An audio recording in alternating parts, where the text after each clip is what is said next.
मैं doctor Dinesh Kumar Jain, professor medical college, लेखक एवं मनोविज्ञान विशेषज्ञ। 3 शब्द हैं सच, विश्वास और अंधविश्वास।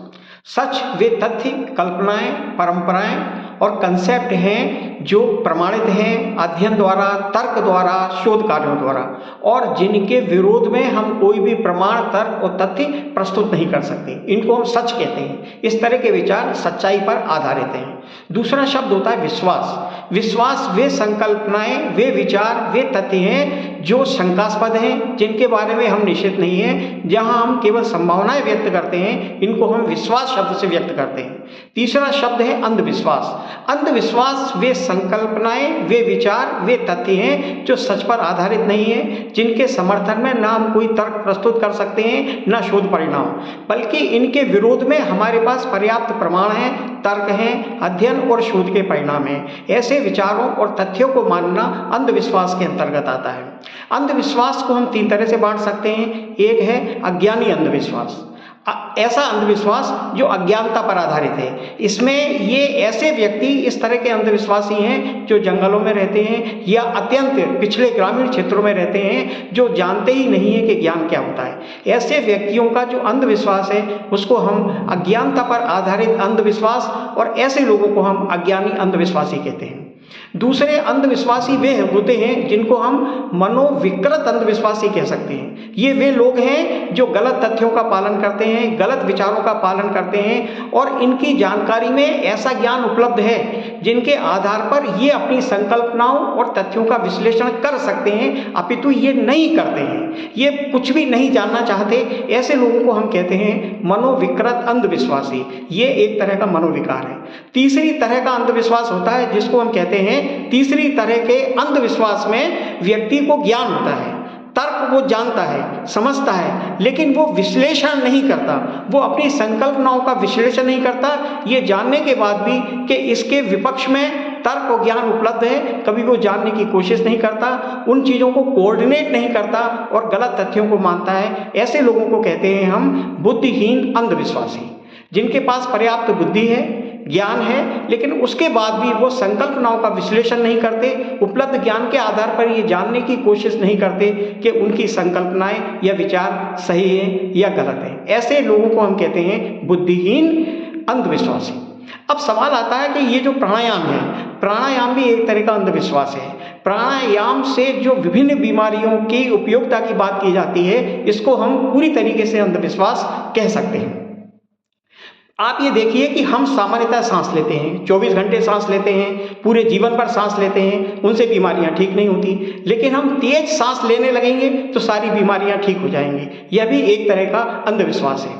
और अंधविश्वास के नाम पर इनकी एक अजीब तरह का इनकी एक नौटंकी है कि कभी ये डायरेक्शन देते हैं कि दाएं नकुए से हवा लो, दाएं नकुए से छोड़ो। कभी कहते हैं बाएं नकुए से हवा लो, बाएं नकुए से छोड़ो। कभी कहते हैं दाएं नोस्ट्रिल से छोड़ो, बाएं नोस्ट्रिल से निकालो। कभी कहते हैं बाएं नोस्ट्रिल से हवा लो और दाएं नोस्ट्रिल से निकालो। कभी इनका सजेशन होता है कि नाक से इंस्पिरेशन करो और मुंह से हवा निकालो। कभी कहते हैं मुंह से इंस्पिरेशन करो, नाक से एक्सपिरेशन करो। कभी कहते हैं कि सांस लेते समय कान पर उंगलियां रखो। कभी कहते हैं माथे पर उंगली रखो। कभी कहते हैं होठों पर उंगली रखो। कभी कहते हैं कि सांस लेते समय गर्दन टेढ़ी कर लो। कभी कहते हैं गर्दन सांस करते समय आगे झुका लो। कभी कहते हैं सांस लेते समय गले को सिकुड़ लो। कभी कहते हैं सांस लेते समय मंत्रों की आवाज करो, मंत्रों का उच्चारण करो। ये विभिन्न प्रकार के इन्होंने प्राणायाम के प्रकार घोषित किए जा चुके हैं, और इनका कहना यह है कि इस तरह के प्राणायामों से सब तरह की बीमारियां ठीक हो जाती हैं। ये दावा करते हैं कि प्राणायाम से कैंसर, मस्तिष्क के विकार, मनोविकार, डिप्रेशन, अवसाद, चिंता, इसके अलावा ब्लड प्रेशर, डायबिटीज, थायराइड की प्रॉब्लम, खाने की नली की सारी समस्याएं, कार्डियोवास्कुलर सिस्टम की सारी समस्याएं, इम्यूनिटी क्रिएट हो जाती है। इसके अलावा इनका कहना यह है कि कैंसर भी ठीक हो जाता है। इसके अलावा इनका कहना यह भी रहता है कि स्किन, मसल्स, आँखों, दांत की सभी तरह की बीमारियां ठीक हो जाती हैं। ये भी कहते हैं कि यूरिनरी सिस्टम की समस्या प्राणायाम से ठीक हो जाती है। ये प्राणायाम के माध्यम से समस्त बीमारियों के उपचार का दावा करते हैं। लेकिन सच क्या है? सच यह बिल्कुल भी सच नहीं है। प्राणायाम से सच तो यह है कि कोई बीमारी ठीक नहीं होती। उसका एक उदाहरण है मूर्छा प्राणायाम। मूर्छा प्राणायाम में आप देखिए कि ये सांस रोकने की बात करते हैं जिसमें व्यक्ति बेहोश हो जाता है और इसको ये प्राणायाम की उच्च उपलब्धि बताते हैं। और मूर्छा प्राणायाम से भी ये दावा करते हैं कि इससे दिमाग के विकार ठीक हो जाते हैं, मन के असंतोष खत्म हो जाता है, आनंद की अनुभूति होती है, सबकुटेनियस फेट समाप्त हो जाता है, इम्यूनिटी क्रिएट हो जाती है।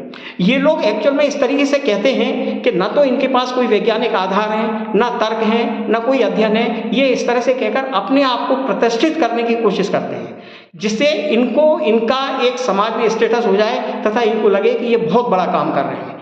और भारत का जनमानस इनकी इस बातों को बिना सोची समझी कही हुई बातों को इसलिए स्वीकार कर लेता है कि भारतीय जनमानस के दिमाग में यह बात भर गई है कि हमारा भारत का अतीत महान है और अतीत में जो कुछ भी था वो सर्वश्रेष्ठ था और विज्ञान से भी ऊपर था। लेकिन सच यह नहीं है। और अब एक दूसरी बात और देखिए आप कि योग और प्राणायाम के समर्थन में जो रिसर्च वर्क किया जाता है वो रिसर्च वर्क भी अजीब तरह का है। वो जो रिसर्च वर्क है वो रिसर्च के जो प्रामाणिक आधार हैं, प्रामाणिक मापदंड हैं, अनेक योग और प्राणायाम के समर्थन में जो रिसर्च पेपर हैं वो उन आदर्श मानदंडों पर खरे नहीं उतरते। योग और प्राणायाम के संबंध में जो रिसर्च किए जाते हैं उनमें एक दूसरी समस्या यह आती है कि कभी तो उन्होंने थोड़ा प्राणायाम करवा दिया, कभी आसन करवा दिया, कभी समाधि कर दी, वो इन सबको योग नाम देते हैं। इसकी वजह से क्या है कि सारा का सारा शोध कार्य उलझ जाता है। ये समझ में नहीं आता कि ये योग का रिसर्च वर्क है या प्राणायाम का या आसन का।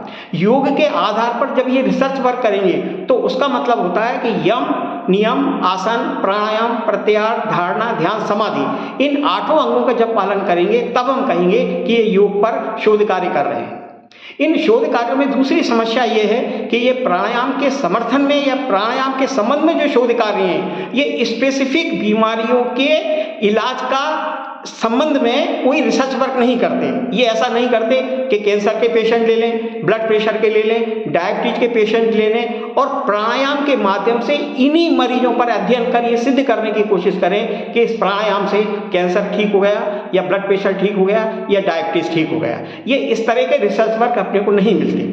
दूसरी बात यह है कि जब इनकी उपयोगिता की बात आ जाती है तो एक सवाल इनसे किया जा सकता है, क्या योग के माध्यम से जिनका ब्लड प्रेशर 200-120 है आप ठीक कर सकते हैं? क्या प्राणायाम के माध्यम से किसी का ब्लड शुगर यदि 400 है तो क्या आप ठीक कर सकते हैं? यदि मान लीजिए कोई बेहोशी का पेशेंट है उसको आप प्राणायाम के माध्यम से ठीक कर सकते हैं। किसी को दस्त लग रहे हैं तब आप ठीक कर सकते हैं। किसी को पैरालिसिस हो गया है, उसको दोनों पैर यदि बेकार हो गए तो क्या प्राणायाम के माध्यम से आप सही कर सकते हैं? इस तरह के ये कोई दावे करते हैं लेकिन एक्चुअल में ये किसी मरीज को ठीक नहीं करते हैं। अब दूसरा सवाल आता है कि यदि इस प्राणायाम के माध्यम से मरीज ठीक हो जाते हैं, उनकी सारी बीमारियां ठीक हो जाती हैं, तो मैं एक सवाल पूछता हूं इन लोगों से, फिर अस्पतालों में इतनी भीड़ क्यों है?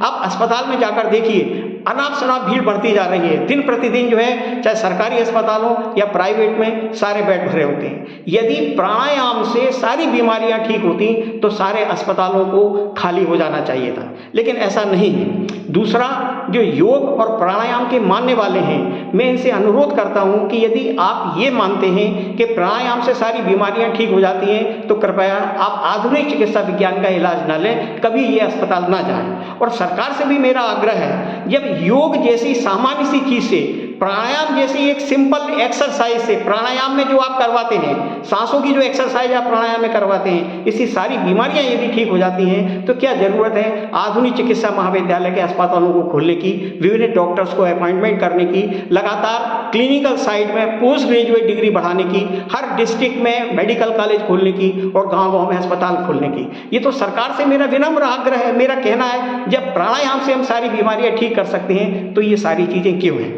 सच तो यह है कि प्राणायाम से कोई बीमारी ठीक नहीं होती।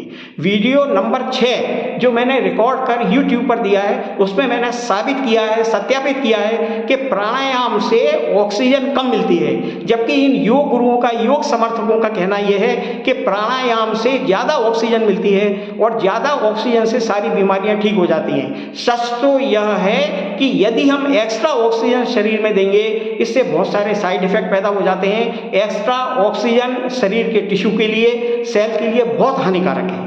दूसरा, मेरा एक वीडियो नंबर 8 है जिसमें मैंने बताया है कि प्राणायाम से बहुत सारे एडवर्स रिएक्शन क्रिएट हो जाते हैं। दिमाग में, मानसिक विकारों में, इवन बेहोशी आ जाती है प्राणायाम से। तो लिहाजा प्राणायाम से बहुत सारी समस्याएं पैदा हो जाती हैं। तो वीडियो नंबर 8 आप जरूर देखें, उसको समझें और समझने की कोशिश करें। उसमें बताया गया है कि प्राणायाम वरदान नहीं, प्राणायाम एक अभिशाप है। इसके अलावा एक ऑक्सफोर्ड इंटरनेट इंस्टीट्यूशन है जिसने ये साबित किया है कि जो फेक विचार हैं, जो झूठे विचार हैं, झूठी कल्पनाएं हैं, इनका सोशल मीडिया में बहुत ज़्यादा प्रचार प्रसार होता है और जो प्रमाणिक तथ्य हैं उनका प्रचार प्रसार नहीं होता। अतः मेरा सभी जनमानस से आग्रह है, मेरा सभी जनमानस से कहना है कि कृपया प्राणायाम के बारे में सोचें, समझें कि प्राणायाम नुकसानदायक है, पर प्राणायाम से कोई बीमारी ठीक नहीं होती है। धन्यवाद।